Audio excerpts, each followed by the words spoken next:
स्वातंत्र्यपूर्व काळात शिक्षणाला फार महत्त्व नव्हतं, त्यामुळं मागास समाज हा अधिकच मागास होत होता.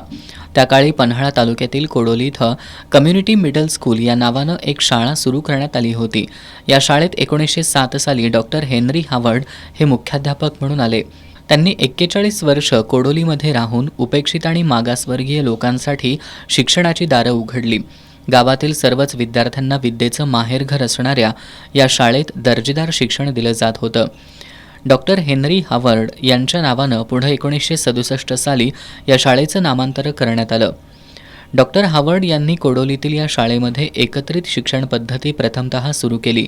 त्यापूर्वी मुलांच्या आणि मुलींच्या वेगवेगळ्या शाळा अस्तित्वात होत्या, पण कोडोलीच्या या शाळेमध्ये पहिल्यांदाच एकत्रित वर्ग भरवले जाऊ लागले. त्याचबरोबर त्यांनी भारतीय संस्कृतीचा एक भाग असलेली मोडी लिपी देखील अभ्यासली होती.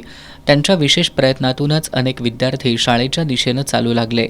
अनेक विद्यार्थी सुशिक्षित झाले.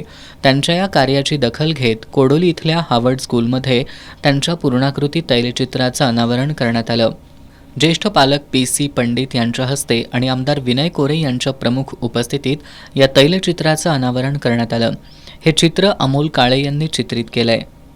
यावेळी हावर्ड मेमोरियल स्कूलचे मुख्याध्यापक सचिन बिडकर, सर्व शिक्षक आणि ग्रामस्थ उपस्थित होते.